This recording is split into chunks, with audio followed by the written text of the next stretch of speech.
What if I told you that some people can love you and secretly resent you at the same time?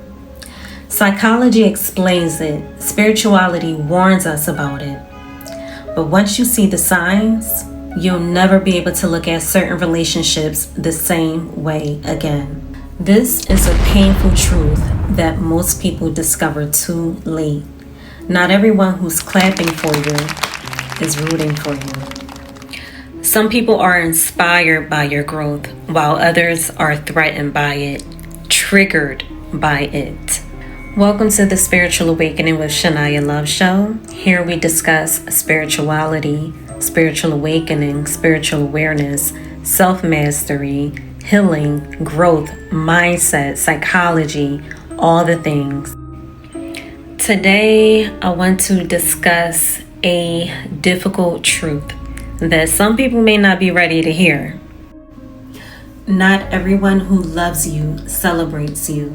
And not everyone who is close to you is emotionally capable of witnessing your growth.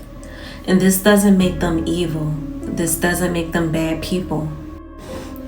This dynamic oftentimes reveals wounds that they have never healed, insecurities that they have never confronted, and spiritual lessons that both people are meant to learn. So let's go deeper into this.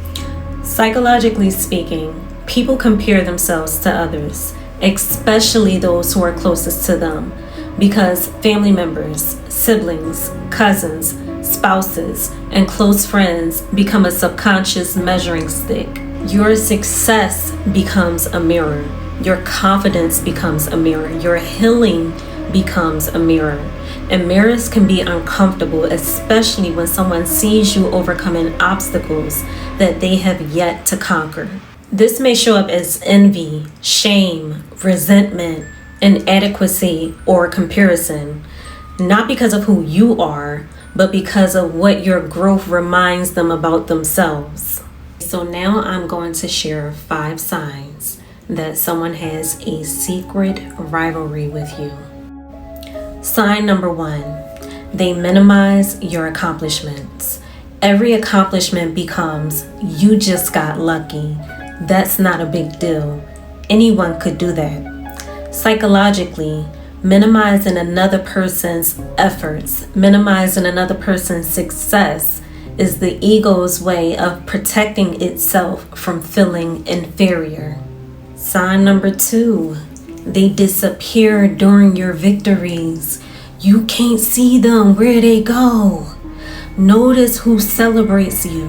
Notice who becomes distant. Some people are present during your suffering, but absent during your elevation. This is not a coincidence. This is on purpose. Sign number 3. Sign number 3. They constantly compare themselves to you. Life is literally a scoreboard in their heads. The conversation always returns to who has more, who earns more, who looks better, or who is more successful. Sign number 4, they seem energized by your struggles. They literally get an energetic boost out of your downfall. And this is probably the most painful sign of all, especially if you love these people. When you're struggling, they become unusually engaged, and when you're thriving, they become strangely silent. Sign number 5, your intuition keeps alerting you. Your mind may ignore it, your heart may rationalize it, but you can't help but to notice the inconsistency. Something just feels off, and intuition does not lie. And I'm not talking about paranoia. I'm talking about true discernment. Something feels off. Not necessarily dangerous. However, misaligned. Out of alignment. Not for you. You feel it. From a spiritual standpoint, Many traditions teach that jealousy is not simply just an emotion, but a spirit or an energetic state.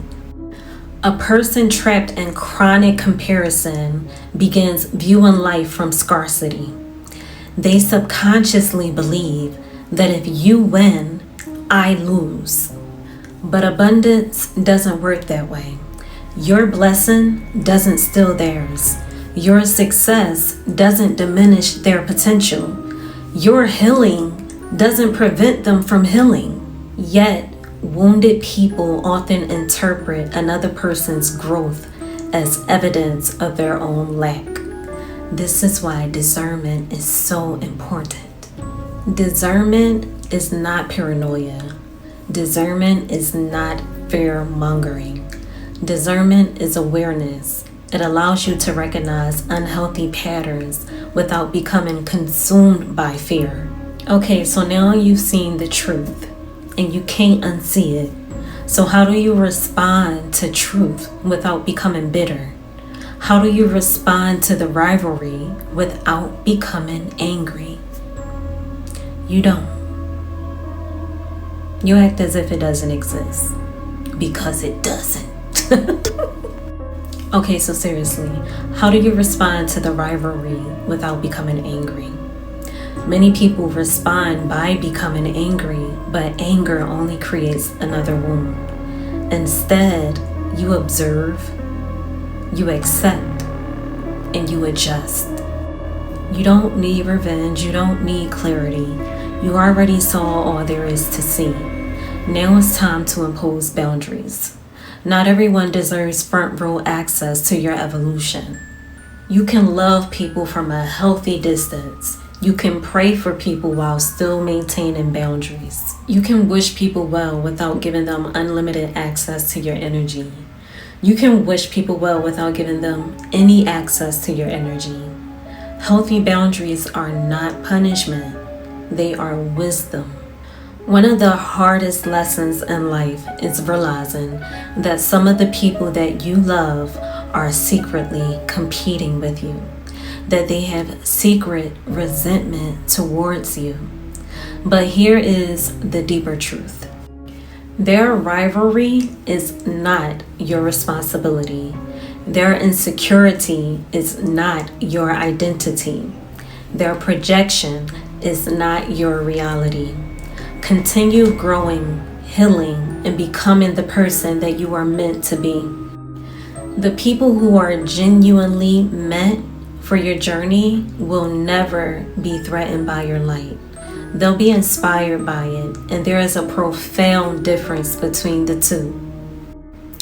If this message resonated with you, comment below. I choose discernment over bitterness. I can't even talk.